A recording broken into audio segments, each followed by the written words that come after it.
Okay, that should be good. All right, take off the glasses because I can't see with any glare. I guess fix my camera. So 2 things. All right. All right. Yankees win a just a phenomenal game for the city of New York.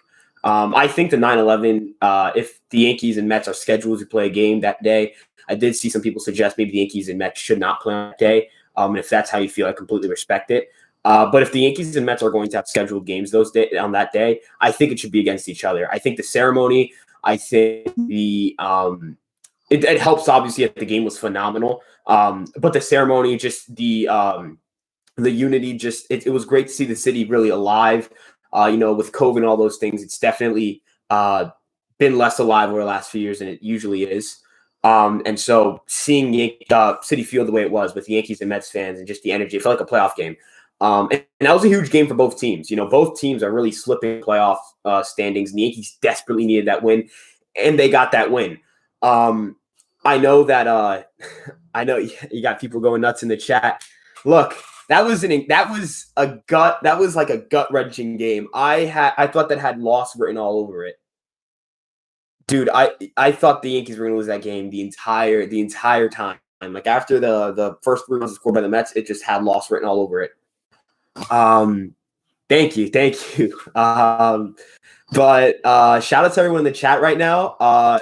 Look, if you just want to go from an objective standpoint, like what we got out of this game, and I'll get to that. I'll get to the chat in just a second. Kluber did not pitch great. That sucks. He got some strikeouts, got a bunch of strikeouts, which is great to see. But it's just everything outside his breaking ball just really isn't working for him. So that's something you're gonna have to keep looking at. I think he's a slow starter, but if it's September, so you really can have a slow start. So yeah. But with that being said, let's get to the chat. Gary lost his job again, low key. Yeah, I would say Higgy's definitely playing his way back into getting more starts, but I would say Gary's going to start in the playoffs. But Higashioka is definitely a very underrated player. But I think that's an entire different topic that I can get into with a video. Fireside Giants in the chat. Please subscribe to them too. I know a lot of you guys are, if you guys are Yankee fans, there's a good chance you're a Giants fan. NFL season starts tomorrow for the rest of the teams that's not named the Bucs and Cowboys. So again, make sure you guys subscribe there as well. Glaber did swing the bat very well. He played a lot better than I thought he played. I think people are going to give him credit for.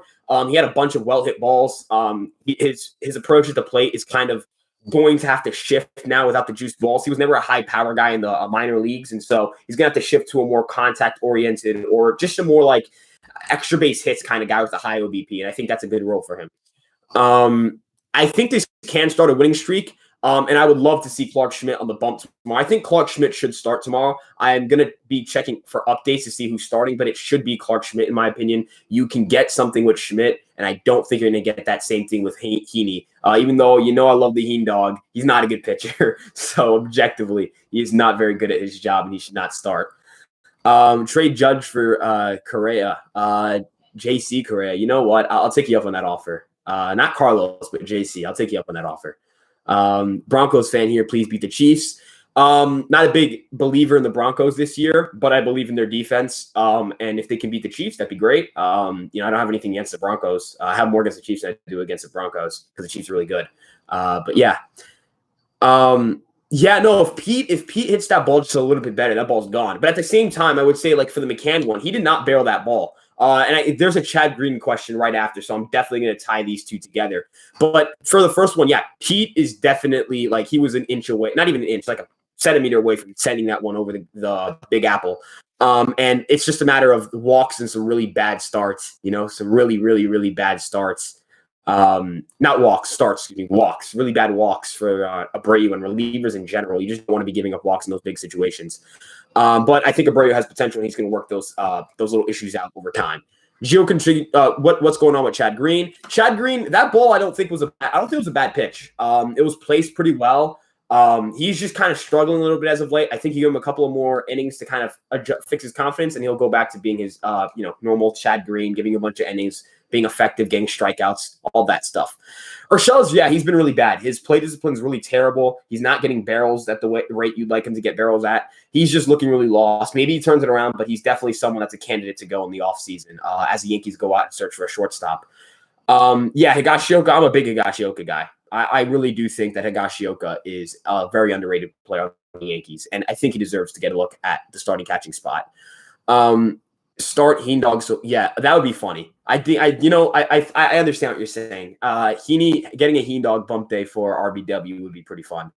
But I want to win more than I want to have fun. So win tomorrow game against the Minnesota and sweep the Orioles. If the Yankees do that, they're right back. They're right back. They're going to be right back in the top wild card spot. But they have to actually do it. So tomorrow's huge. If they drop that game against the Twins, I'm fine as long as they sweep Baltimore. They just got to take 3 out of 4 against that one Twins game and then the 3 Baltimore games. If they play 3. I think they play 3. If Clark Schmidt pitches tomorrow, what's his line? I think he goes 4 innings, 2 earned runs, 1 walk, 4 strikeouts, or 3 strikeouts, something like that. I think he can pitch pretty well. I just don't think it's going to be much length. I think he's definitely getting innings in that game. 5 innings, 3 earned runs, 2 walks, 4 strikeouts. I can see that too. I can definitely see that. It's a very realistic stat line. Stars need to go give more innings. Yeah, it's going to be a big problem. The Yankees do not have the bullpen depth that they had before. Losing Wise changes everything. So they're definitely going to need some bullpen depth, or at least some more innings from their starters. Getting Cole back is going to help. Not having Tylen hurts. Nestor can pitch pretty deep into a game. Monty just needs to give him more length than that. He had a really awful start, and I think that's more of an outlier for him. Yeah, the Yankees are going to have to get innings out of their starters. If Schmidt can somehow give them length, I'd be shocked, but I would definitely welcome it. Higgy's underrated. Yes, I think he's the most underrated player on the New York Yankees. Is Game 6 in the pick 136-63 in the picture? I can't read. I don't have my glasses on. I don't see it in the picture because that would mean that the Yankees have to have a tie with either Toronto or the Red Sox, and the Yankees really can't tie with them because the Yankees lost the season series to Boston. I believe they've just lost the season series after that sweep to Toronto. Or they have to sweep in order to get the season series tied, in which I still think the Yankees, it's just very unlikely. It's very unlikely that the Yankees get the season series against Toronto, so they're really not going to have a chance to go to a 163. Rostering for Clark, that's a good question. Oh, that's tough. I mean, I don't know who that's going to be. I don't know. Maybe they man, that's tough. I don't know who they sent down. Maybe Velasquez? It's going to be tough. I do not like the idea of playing a game 163 against Toronto at home. Well, luckily, we're most likely not going to. We're either going to get eliminated or we're going to make the playoffs. Higgy learns how to hit breaking balls. Dude, when Higgy gets a platoon, he'll be fine. Dude, if you give him a platoon, he'll be fine. Heel. Yeah, that might be the guy that gets sent down. He might get sent down. I didn't even think about that. Maybe it's someone in the bullpen. I don't see it being Abreu. I mean, you'd be hard pressed to send down Abreu when you need bullpen help, right? Unless Heel's gonna, because I mean, I guess they're gonna say Schmidt's gonna start, and they're gonna try to give Schmidt some starts. And Heel didn't look great in his last outing, so they definitely have evidence to not keep Heel in the majors. So yeah, I can see him being the guy that gets sent down. If you take a look at the schedule, we can go 14-6. I'm assuming it's the Yankees because NFL schedule is not 17 games. Yeah, I think they can. 14 brings them to what? I think that brings them to let me check their win-loss record. My phone charger's been, just not working, so I have to actually check the schedule, and I haven't. Okay, so 14-6 gets them to 93 wins, which is great considering how bad they've played as of late. So that'd be great. I love the Reese McGuire platooning with Higgy idea. I want to get more into that in a video and have my thoughts really layered out, but that's definitely one of my ideas with the whole platooning thing. I think Higgy should. I don't think paying Gary Sanchez $8 million or $9 million in arbitration, considering how good Higashioka is, it just doesn't really make much sense to me. Gio cannot be a New York Yankee next year. I agree. I think for the most part, unless Urshela goes on a crazy stretch to end the season and has a decent season, you can chalk it up as, okay, he's still a valuable infielder. I just don't see how you trade Voit over Urshela, realistically. I think we can still say we have 2 good catchers who are both good in their own rights. Yes, but I can also say that projection metrics and just per rate metrics suggest that Higashioka is the better player between the two. And so that's just how it is. Obviously, that can change. There's still some time left for Gary. But that's just where my stance is right now. It's September 12th. We kind of have, the sample size to say, okay, the better season so far, in my opinion, has been Higashioka. And so Higashioka has been the better player this year and a little bit of last year. So that changes things. Voit becomes a best bench player of all time. I mean, the problem is with like having a bench bat like Voit is that he cannot play many positions outside of first base or any positions outside of first base.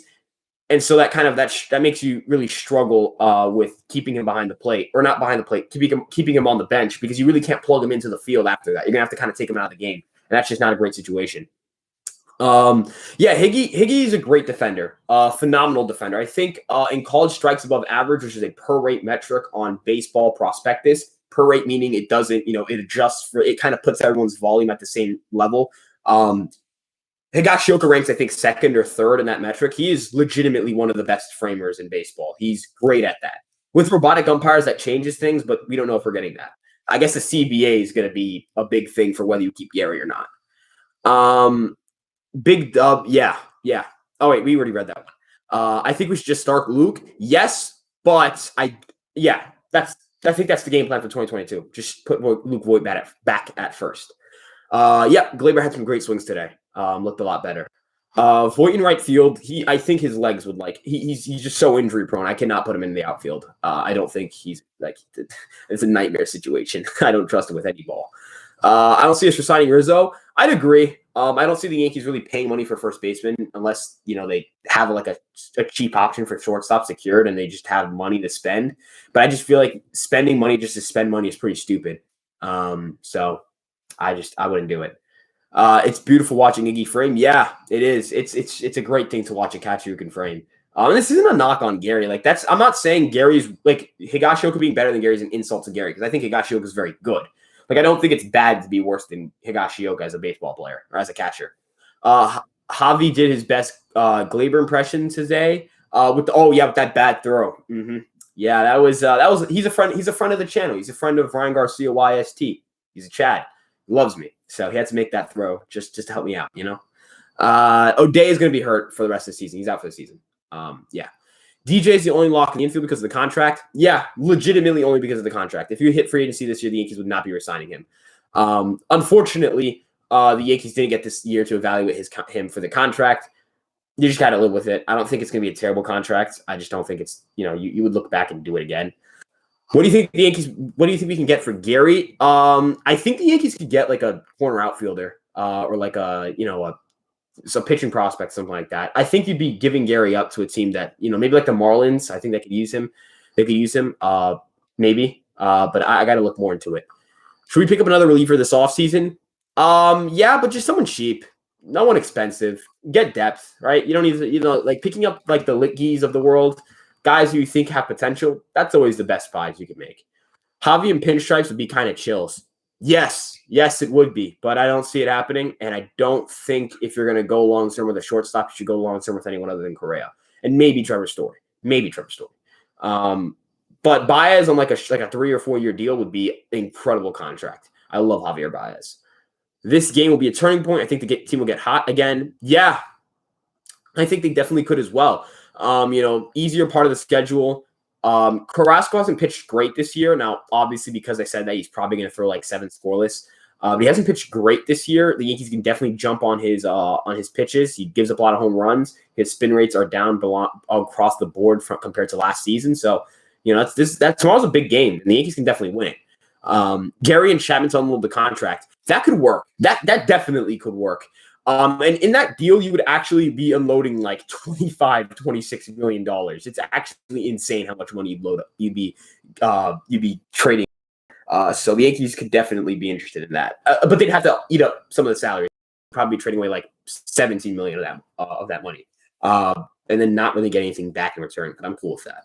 Maybe Story. Story's been playing a lot better as of late offensively. I would sign him, just not long term. I don't trust. I got to see how he is post elbow surgery, because he's definitely getting an elbow surgery because his arm velocity has been down. So that's something to look for.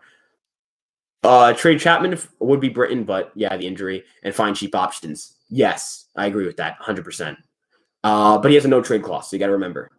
I miss Aaron Hicks. As well. But you can't rely on him to play center field. Like next year, you cannot rely on him to be the active center fielder consistently. But I do miss him a lot because he definitely brought a lot of play discipline and he was a good bat. I know he struggled this year, but he's a good hitter. And I really thought he could turn it around during the season, and he just didn't get the chance. He got hurt, and that's just kind of been the story of Aaron Hicks. Playing good gets hurt, playing bad gets hurt. Just getting hurt. With the money you unload, you can re-sign Judge and Joey Gallo. I would sign Judge before I sign Gallo and just kind of see how Gallo plays next year and then evaluate based on that how much money you're giving him. Because he can either be he looked like a 150 WRC plus hitter at one point. Is he that or is he a 130 WRC plus hitter? That kind of changed the money you're going to give him. It seemed to me like Chapman went back to his old mechanics and it seemed like he had much better command. I hope that actually means something. Yes, I hope Chapman is able to kind of figure out the issues he's had with his rotations in terms of and there's a entire you can find on Twitter. I'll actually let me see if I can find the link here from very great follow, just a great follow. Max Greenfield. Let me see if I can find the tweet. I'm gonna answer other questions in the meantime. Should we get another starter just in case you think Sevy will be fine the entire year? Get another starter, but nothing crazy. Just get some depth. Pick up some guys who can do a job. Like an Alex Wood would be fine. Maybe not Alex Wood actually because he's hurt a lot. But like Descalfani, if he's not going to cost too much money, that would definitely help. But just someone who can give you innings. A guy who's an innings eater, a 4, that would work with me. Because you can rely on Severino to be a 2. You just can't rely on him for the full season. Here we go. I found it. Okay, in the chat. There we go. So this tweet here explains the entire Chapman, his mechanics, all of that. So if you want to check it out, check that one out. And then give Max Greenfield a follow. Great guy. Gardner giving his best Hicks impression with his OBP ability. Gardner's been playing like it's Game 7 of the World Series every single day. He's that guy, pal. Like he's gritting. He's a gritty guy. He is the grit god for a reason. We need a 300 bat in this lineup. Not necessarily.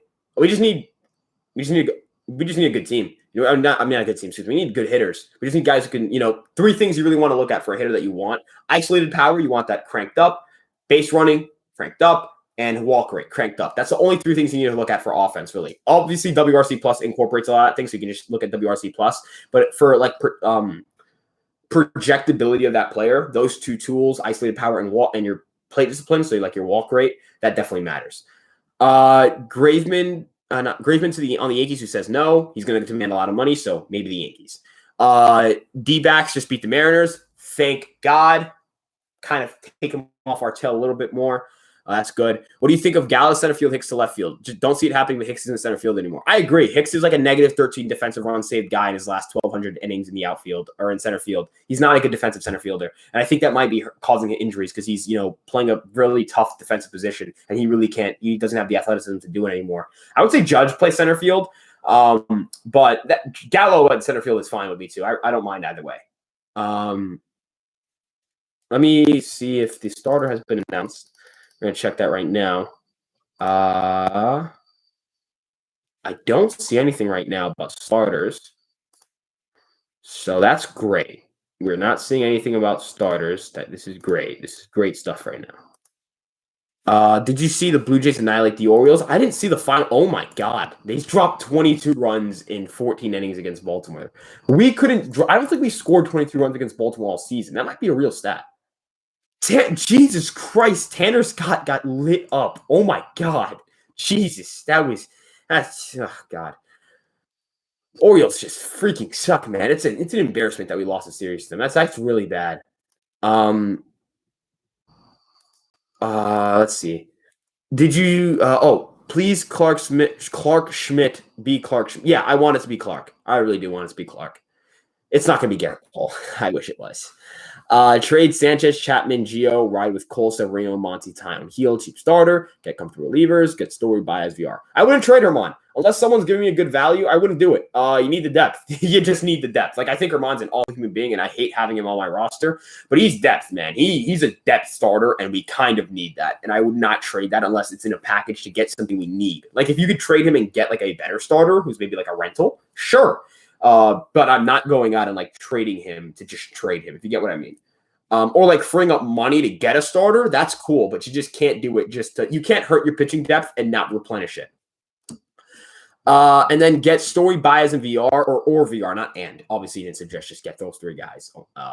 But Story is probably my highest. Like I think Story is great. I think Baez is great. I think VR is pretty good. But VR's sample size at short definitely hurts the narrative. But VR is definitely a good player as well. As long as the Yankees just pick up, the Yankees are just able to just replenish the depth in the pitching staff and load up on that offense, which they can do. They're going to have money this offseason. They're going to be very good. New left side of the infield. Yes. Yeah. But I guess LeMahieu's can slide over to third. He's a good defensive third baseman. So, yeah. It'll never. Yeah. That was dude, that plate appearance was awful. It was because right after he got I think he just spiked one and a run came in and tied the game. God, Herman pisses me off with the meatballs, but Herman is definitely like a pretty decent starter. Like I'm not gonna pretend like he's not talented. Like I'm not gonna do that, even though I hate him. I can't lie to you. And it's true. You didn't get to see Rizzo home run. Rizzo's been great as of late. I know he didn't play great today, but he's been pretty good as of late. So that's great to see as well. Hasn't been good today, but today doesn't change the fact that overall he's been pretty good as of late. Yeah. So overall, I really like doing these post game stuff and just talking with you guys. If you guys want me to keep doing this, I would love to keep doing this. I think it's really fun. Not starting Gallo was a bad move. Honestly, I gotta say no. I gotta say Gardner changed the outlook of the game. Without Gardner, we don't win this game. And Gardner would have taken the bench, or maybe Judge takes the bench, and that that changed the game. I think Boone pressed all the right buttons with the lineup today. Do you think DJ is slumping or he's sitting back because of the bag he got? Nah. There's no way that DJ LeMahieu is just not caring because he got a contract. That's just not him. That's not. I really doubt that for most players. So I just think he's just more what he is. I think he's just more of a 100 WRC plus hitter than he is like a 150. Yeah, I'm gonna keep doing these. Yeah, I find these fun. And these kind of work as two things. Like I can leave them up in the morning, and then on off days, what I'll do is I'll drop videos, kind of just me talking about a certain topic. We'll talk about Higgy Sanchez, definitely. We'll talk a bit about the left side of the infield. We'll do all that stuff. But for now, we're gonna go with post game chats. You can ask me about the game. You can ask me about anything you guys want. But I think the vibes are feeling pretty good. I changed my profile picture on Twitter. We won a game. The Tyone PFP, it's a great PFP. I think it's phenomenal. But we were like 0-6 or 0-7 with it. So, I can't keep it. Got to do what I got to do. We're running on like 22 minutes. I'll probably do longer lives. I'll probably do longer lives as we progress more. But for now, I'm probably just going to cut it here and figure out how to edit this a little bit so I can upload it. Because you can kind of trim. I'm going to probably trim the opening part of it, just so that's up in the morning. People want to see a post game recap, some Yankee talk. They can, see it really early in the morning. That's just kind of what I like to do. So yeah, no. Remember, like, comment, subscribe. If you guys like what I do. Stay posted. I'll probably do one of these every single night. The Yankees play, and then I'll have a video up if I don't do a live chat during a game. And so yeah. Have a great night. In the off season, though, we'll have a new live schedule. But yeah, have a great night too, man. Thank you guys for stopping by. I'm Ryan Garcia for Fireside Yankees. I'll see you guys.